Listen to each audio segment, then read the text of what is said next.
ఇక గద్వాలలో తేజేశ్వర్ హత్య కేసులో ఐశ్వర్య ప్రియుడు బ్యాంక్ మేనేజర్ తిరుమలరావును పోలీసులు అరెస్ట్ చేశారు. గద్వాల జిల్లాకు చెందిన ఓ యువకుడు ఇన్ఫార్మర్గా పనిచేసినట్టుగా మరో కోణం వెలుగులోకి వస్తుంది. ఆ యువకుడు తేజేశ్వర్ భార్య ఐశ్వర్యకు తమ్ముడు వరుస అవుతున్నట్లుగా సమాచారం. ఆ యువకుడు తేజేశ్వర్ స్నేహితుల్లో ఒకరిగా భావిస్తున్నారు. కొంతమందికి కర్నూలు కేన్ఫిన్ హోమ్స్ లిమిటెడ్ బ్యాంకులో లోన్లు ఇప్పించాడు. ఆ యువకుడు తిరుమలరావు సహకారంతో ప్రతి లోన్కు 2% కమిషన్ తీసుకున్నట్టుగా తెలుస్తోంది. త్వరితగతిన లోన్లు మంజూరు చేయించినందుకు తిరుమలరావుకు నమ్మకస్తుడిగా మారాడు ఆ యువకుడు. తేజేశ్వర్ ప్రతి అప్డేట్ను తిరుమలరావుకు అందించినట్టుగా తెలుస్తోంది. ఇప్పటికే పోలీసులు ఆ అనుమానిత యువకుడిని అదుపులోకి తీసుకున్నారు. కాల్ డేటా ఆధారంగా విచారణ చేపట్టారు పోలీసులు.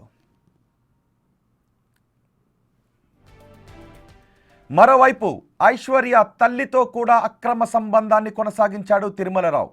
తేజేశ్వర్ను అడ్డు తొలగించుకోవటానికి సుఫారీ గ్యాంగ్తో 2 లక్షల రూపాయలు డీల్ కుదుర్చుకున్నాడు.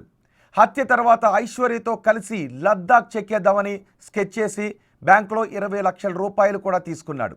ఇందుకు నగేష్, పరశురాం రాజు అనే ముగ్గురికి తిరుమలరావు 2 లక్షల రూపాయలు సుపారీ ఇచ్చాడు. మృతదేహాన్ని కర్నూలు శివార్లోని ఓ రియల్ ఎస్టేట్ వెంచర్లో పూడ్చిపెట్టాలని ప్రయత్నం చేశారు. కానీ పోలీసుల విచారణ వేగంగా ఉండటంతో ఆ బాడీని రియల్ ఎస్టేట్ వెంచర్లో పూడ్చకుండా పాణ్యం దగ్గర పొదల్లో పడేసి వెళ్ళిపోయారు.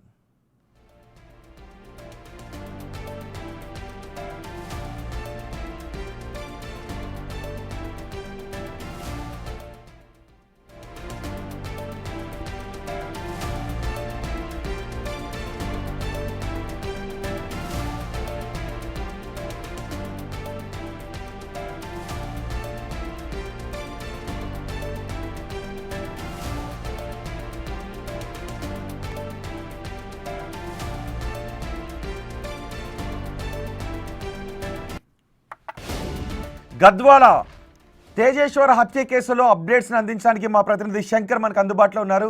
శంకర్, ఇందులో మరో వ్యక్తి కోణం కూడా వెలుగులోకి వస్తుంది. ఆ వ్యక్తికి సంబంధించి పోలీసులు ఏం చెప్తున్నారు? ఇప్పటివరకు ఎంతమందిని అదుపులోకి తీసుకున్నారు? రోహిత్, ఇప్పటికే జోగులాంబ గద్వాల జిల్లాలో తేజేశ్వర్ మర్డర్ మిస్టరీలో సంచలన విషయాలు వెలుగులోకి వస్తున్నాయి. దీంట్లో తిరుమలరావును ప్రధాన నిందితుడిగా పోలీసులు గుర్తిస్తున్నారు. ముఖ్యంగా ఐశ్వర్యతో కలిసి ఈ యొక్క పథకంతో రచించి తేజేశ్వర్ను మర్డర్ చేసినట్టుగా కూడా పూర్తి ప్రాథమిక సమాచారం. అదేవిధంగా మొత్తంగా ఈ పోలీసులు చెప్తున్న దాంట్లో భాగంగా చూస్తే మాత్రం ఇది ఖచ్చితంగా వివాహేతర సంబంధంతోనే మొదలైంది. దీంట్లో భాగంగానే తేజేశ్వర్ను 2 లక్షల సుపారీ ఇచ్చి చంపించారంటూ కూడా పూర్తి స్థాయిలో పోలీసులు చెప్తున్నటువంటి సిచ్యువేషన్ ఇక్కడ కనపడుతుంది. ఇక ముఖ్యంగా దీంట్లో రోజు రోజుకు ఒక కొత్త కోణం అయితే వెలుగు చూస్తున్నటువంటి పరిస్థితి కనిపిస్తుంది. ఇప్పటికే రాజు, అదేవిధంగా పరశురాం, నగేష్, ఈ ముగ్గురు కూడా కారులో ఆయన్ని ఎక్కించుకు వెళ్ళి వెనక నుండి కత్తితో గొంతు కోస్తూ, అదే పక్కన ఉన్నటువంటి నగేష్ కూడా పూర్తిగా కత్తి తీసుకొని కడుపులో పొడవడంతో ఒక్కసారిగా తేజేశ్వర్ పూర్తిగా హత్యగావింపబడ్డాడు. దీంట్లోనే తేజేశ్వర్ కూడా వారిపై ఎదురుదాడికి దిగినట్లుగా కూడా సంచలన విషయాలు వెలుగులోకి వస్తున్నాయి. ముఖ్యంగా ఇప్పటికీ అతన్ని తిరుమలరావుకు సంబంధించినటువంటి ఒక భూమిలో పాతి పెట్టాలని, ఎస్టేట్లో పాతి పెట్టాలని చూశారు. కానీ ఆ పరిస్థితులు అనుకూలించకపోవడంతో ఆ నిర్ణయాన్ని మార్చుకున్న తర్వాత ఆ డెడ్ బాడీని పాణ్యం సమీపంలో పొదల్లో పడవేయడం జరిగింది. ఈ క్రమంలో పోలీసులు ఎంక్వైరీని ప్రారంభించారు. అయితే దీంట్లో మరొక ఇంపార్టెంట్ విషయం ఏంటంటే, ముందుగా తిరుమలరావు తన భార్యనే అడ్డు తొలగించుకోవాలని చూసుకున్నాడు. ఎందుకంటే తన భార్యను అడ్డు తొలగించుకుంటే ఐశ్వర్యతో పూర్తిగా సెటిల్ కావచ్చు, తనకు పిల్లలు లేరు కాబట్టి తన సొంత వారసుడు కావాలని కోరుకున్నటువంటి తిరుమలరావు పూర్తిగా దీనికి పథకం అయితే పెట్టాడు. కానీ ఇది పూర్తిగా ఇంప్లిమెంటేషన్ కాకపోవడంతో ఐశ్వర్య పెళ్లి చేసుకున్నటువంటి తేజేశ్వరం చంపడం దీనికి తొలిమెట్టుగా భావించాడు. దీంట్లో భాగంగానే పథకం ప్రకారం తేజేశ్వరను హత్య చేయడంతో పాటు ఐశ్వర్యతో పాటు విదేశాలకు వెళ్ళిపోవడానికి పూర్తిగా టికెట్స్ కూడా బుక్ చేసుకున్నట్టుగా తెలుస్తుంది.